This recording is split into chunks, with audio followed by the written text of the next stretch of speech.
Hola, soy María Esther Ibarra y en este video vamos a ver lo que son los pinceles.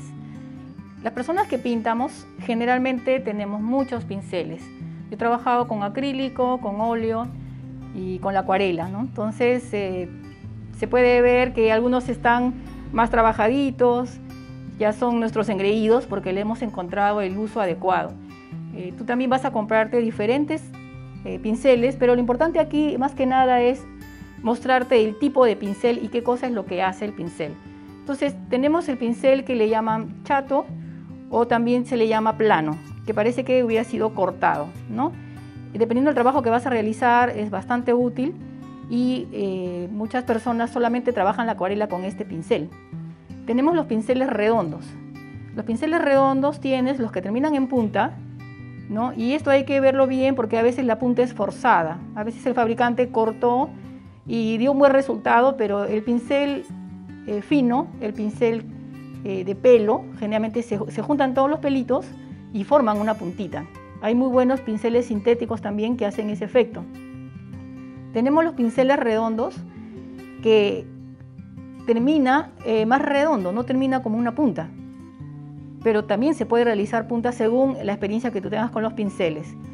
Yo he traído acá algunos que son de marca, pero también hay algunos que no son de marca muy fina, no son caros, sin embargo el resultado que dan es muy bueno. Estos primeros pinceles que te he mostrado son sintéticos y son buenos, pero también están los que son de pelo, ¿no? Por ejemplo, este es un alemán que está de pelo de pony. Hay pelo de cabra, hay pelo de camello, el más fino es el de Marta, ¿no? Mientras más fino el cabello, el pelito del animal, más caro por supuesto, pero aquí el animal no ha sido maltratado, ¿no? Porque es un corte de pelo y después procesado para que resulte en pincel. Los pinceles de marca, ¿por qué los escogemos? Porque tienen una buena base de metal. Este metal no se oxida y al no oxidarse me va a durar más tiempo. El pelo también, después de usarlo, yo le voy a dar una lavada. Incluso a veces yo lavo mis pinceles con champú, porque me los permite mantenerlos más tiempo suaves y a veces con determinados pigmentos se maltratan. Hay acuarelas que vienen en pastilla y que hay que rozar mucho para que salga el pigmento y ahí es donde viene a maltratarse un poco el pincel, ¿no? Entonces, por eso también yo voy viendo qué trabajo voy a realizar, con qué acuarela, que ya hablamos de eso en el video anterior. Entonces me doy cuenta que esta acuarela no va a dañar mi pincel y va a arrastrar mejor en el papel, etcétera, ¿no? Entonces eso es lo que me va a dar la experiencia. Tengo también el pincel liner. Este pincel liner, una vez que está con el agua, sus puntitas se juntan y hacen unas líneas muy delgadas para efectos especiales. Primero te voy a enseñar más o menos el uso de estos y después te voy a enseñar otros pinceles que nos sirven para hacer efectos un poco más de fantasía o específicamente para algo. Pero sí te voy a aconsejar algo. Yo cuando fui comprando mis pinceles, yo preparé, por ejemplo, ¿no? La marca, el tipo de pincel, el número de pincel y fui sacando mis propios ejercicios. Los liner de todos los pinceles que yo tengo y hasta muchos más que ya no los puse acá. Entonces, según el tamaño, un mismo pincel me puede hacer una línea delgada como puede ser una línea muy gruesa. Si el pincel es bueno, me va a hacer las dos. Hay pinceles que cuando terminan un poco despeladitos. Entonces tengo que tener cuidado con ese pincel. Porque me sirve para algo, pero a ver, de repente no para acabados muy específicos. En otros casos necesito esto. Cuando quiero hacer algún tipo de pelaje o algo, me conviene mucho. Entonces va a depender mucho de mí. Hay algunos pinceles que me carga el agua y puedo hacer una línea muy larga y otros pinceles que son sintéticos y no me cargan tanta agua, se me quedan a la mitad, ¿no? Entonces yo aquí he ido experimentando con mis diferentes tipos de pinceles, que es lo que yo te voy a enseñar hoy día, ¿no? Acá son los pinceles que son asiáticos, son chinos, japoneses, que tienen una buena carga de agua. Acá he puesto las marcas de los pinceles, el tipo de pincel. Entonces, cuando tú te compres tus pinceles, yo te aconsejaría que hicieras algo parecido a esto para que veas cómo funciona tu pincel. Luego de esto comenzamos ya a hacer los ejercicios propiamente dichos, ¿no? Por ejemplo, en el liner, el chiquitito, también he trabajado algunos ejercicios, que es lo que me va a ayudar a mí cuando recién comienzo a pintar, reviso estos archivos que tengo y a ver este pincel cuál era, a ver qué marca es este, qué número es, yo lo tengo ahí para ver el resultado, ¿no? Entonces ahora voy a comenzar, por ejemplo, con el pincel chato. No vamos a hacer ningún diseño en especial, pero sí vamos a trabajarlo de manera que podamos ver las bondades de este pincel, porque es verdad que cuando lo sabemos trabajar adecuadamente, ¿no? Vamos a poner agua. Acá no vamos a ver ahora el control del agua, si está la acuarela transparente o no tan transparente. Lo que vamos a ver es el pincel, ¿no? Pongo mi papel toalla para no ensuciar mi papel. Entonces al agregarle el agua estoy sacando un color. Estoy usando acuarela de tubo y estoy usando un papel de 200 gramos, un poco económico, y quiero ver cómo va a resultar este pincel en este papel y con esta acuarela, ¿no? Entonces acá estamos probando tres cosas: la acuarela, el papel y el pincel. Puedo tener un papel aparte para ver si ya es un color que quiero usar, ¿no? Me parece muy bien. He usado este verde brillante para que puedas ver. Y entonces, ¿qué va a pasar acá? Yo no voy a trabajar solamente con la mano, porque entonces yo me voy a limitar. Yo voy a tratar de trabajar con el pincel a la mitad, ¿no? Alto, pero no lo vamos a usar como si fuera un lápiz, ¿no? Porque entonces no tengo movimiento. Yo lo voy a usar más o menos a la altura que estoy dejando acá y voy a tratar de que sea mi brazo el que mueve el pincel. Entonces voy a tener mucha más flexibilidad. Entonces yo agarro el pincel, por ejemplo, ¿no? Y lo voy a estirar así hasta donde me llegue, a ver hasta dónde me llega. Este pincel tiene buena carga. Este pincel tiene buena carga, hasta donde me ha llegado, ¿no? Ahora, por ejemplo, este pincel yo lo puedo usar también por la parte delgada, ¿no? Más paradito. Y tiene buena carga, me llega hasta el final. Ahora, este pincel no se nota, pero debe ser un número 12, por eso es que me hace una línea de este grosor, ¿no? También yo puedo poner mi dedo así como lo estoy poniendo en este momento, o poner mi mano izquierda para poder sujetar, ¿no? Lo que tiene de bueno este pincel es que yo puedo trabajarlo en gordo y en delgado, ¿no? Puedo hacer delgado, grueso,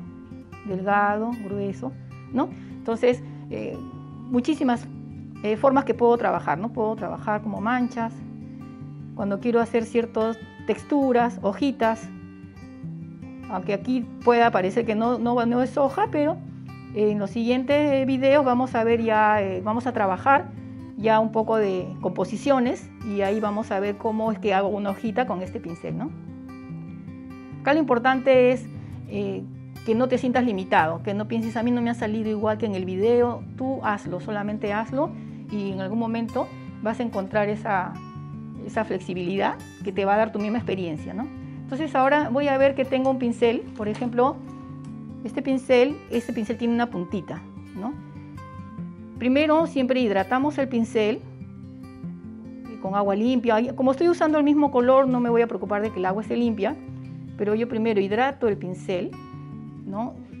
Le quito un poquito de esa agua que ha recibido, pero ya está hidratado el pincel y entonces recién tomo la acuarela. Yo me aseguro así que la acuarela esté impregnada en el pincel. Si yo lo agarro seco, lo pongo acá, probablemente no se va a impregnar mucha agua, ¿no? Entonces acá también esta puntita me va a servir, por ejemplo, muy delgadita. Es un buen pincel. Es un pincel, bueno, creo que era también alemán, pero es uno de los económicos, pero es un buen pincel, hace muy buena línea y también me va a hacer una línea gruesa. Vamos a ver, se me va acabando el agua. Vamos a probar de nuevo a ver si era porque le quité mucho. A ver. Ajá. Sí, tiene una buena carga de agua, ¿no? Porque ha llegado hasta aquí. Entonces tiene una buena carga de agua. Entonces voy a enjuagar mi pincel. Y vamos a tomar ahora este pincel que no tiene precisamente una punta definida. Entonces hidrato mi pincel, le quito un poco de la humedad del agua y lo cargo de color. Entonces acá este pincel, cuando yo lo hago paradito, me sale también la línea. Es un pincel de muy buena marca. Es un pincel que se usa mucho profesionalmente.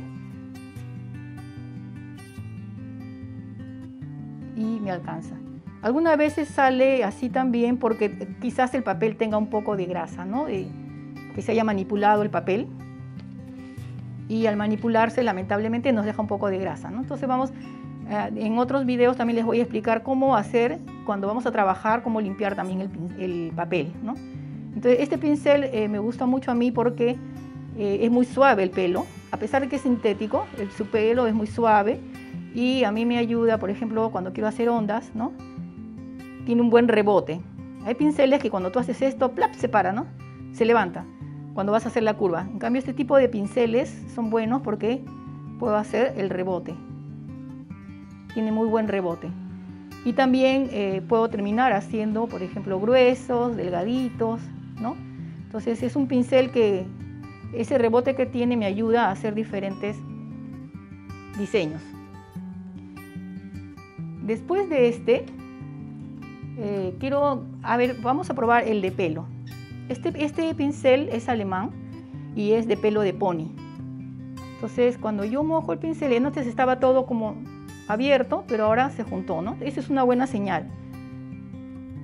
El pincel cuando no se junta es porque es un pincel que está fuerte, es una hebra que está fuerte, es un pelo que no nos va a ayudar mucho. Entonces este pincelito de pelo, cuando yo lo tomo a ver así, me está haciendo una línea muy delgada y hasta donde, bueno, yo lo levanté, pero en realidad sigue con la carga, ¿no?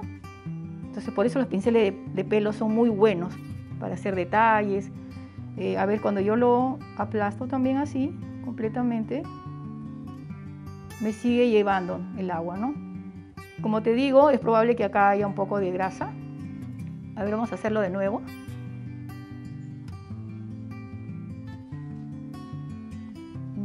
Tiene muy buena carga. O sea, eso significa que yo puedo trabajar sin necesidad de cargar de nuevo, porque a veces, por ejemplo, acá yo estoy bien transparente, pero tengo que echarle más agua, ¿no? Entonces ya no es lo mismo. ¿Te das cuenta? Quedó transparente y ya no. Aquí ya se nota el corte.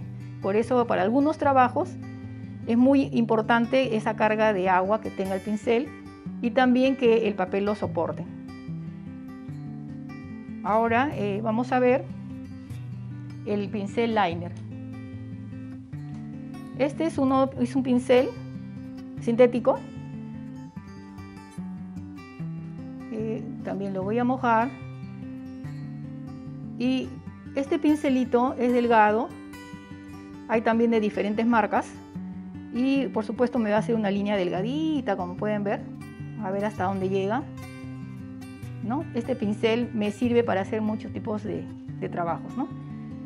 Sin embargo, con este pincel podemos hacer también, por ejemplo, aplastarlo un poquito para tener más gruesos, más delgados, ¿no? Y también nos va a servir para hacer, por ejemplo, pelajes. Para hacer pelajes podemos hacer... Luego les voy a enseñar algunos ejercicios también. Este pincel tiene un buen rebote. Otro pincel ya se hubiera parado, pero puedo hacer curvas. Entonces este pincel lo separo. Lo separo porque me va a servir, ¿no? Si yo hago una curva y el pincel no me hace ese efecto, ese pincel yo ya lo descarto. Ahí se hubiera parado el pelito y me hubiera malogrado mi trabajo. Entonces este es un pincel que yo lo tengo que guardar bien y ya como uno de mis preferidos, ¿no? Ahora, vamos a ver, en estos ejercicios, por ejemplo, he agarrado un pincel liner y yo les voy a mostrar después cómo hacemos ejercicios con cada uno de los pinceles y todas las variedades que se pueden hacer, ¿no? Ahora, lo importante cuando nosotros tenemos un pincel también es ver, voy a hacerlo con uno más gruesito, cómo se comporta el pincel cuando yo hago hacia arriba, por ejemplo, cuando yo hago hacia arriba y cuando yo hago hacia abajo, ¿no? Porque a veces también nosotros tenemos que ejercitarnos para ver cuando voy a la derecha, cuando voy hacia la izquierda, ¿no? Acá a veces no se domina muy bien porque el pincel aquí, si ustedes vieron, se levantaron algunos pelitos, ¿no? Entonces vamos a ver cómo sería si fuera con el de pelo, ¿no? A ver, tengo mi pincel de pelo acá. Tengo mi pincel de pelito y voy avanzando y voy regresando, ¿no? No se ha levantado, ha seguido hasta el final. Entonces, estos pinceles son muy buenos. Ahora, también depende de lo que voy a realizar. No solamente me voy a quedar con que, no, solamente quiero de pelo. No, los de pelo, aparte que son más caros, son para algún tipo de trabajos. No es solamente el hecho de que sea sintético, ¿no? Hay muy, muy buenos sintéticos. Por ejemplo, yo no recuerdo dónde lo compré. No tiene marca, no tiene número, ¿no? Pero es una cerda, es un pincel de cerda, completamente sintético. Sin embargo, me va a realizar un trabajo muy, muy, muy bonito, que parece que fuera de pelo y sin embargo es de cerda. Voy a ver si este pincel, que es de cerda, tiene la misma carga que tienen los otros. Ajá. Tiene la misma carga, es de cerda, sin embargo es muy delicado. La mayoría de pinceles de cerda son fuertes, rectos, en cambio ha hecho lo que yo quería. Solamente para ver si me hace una puntita, también me hace puntita. A ver si en el siguiente video les voy a mostrar también algunos pinceles con los que podemos hacer algunas técnicas de fantasía y los tipos según el tamaño. Así que los espero para el siguiente video. Muchas gracias por estar aquí.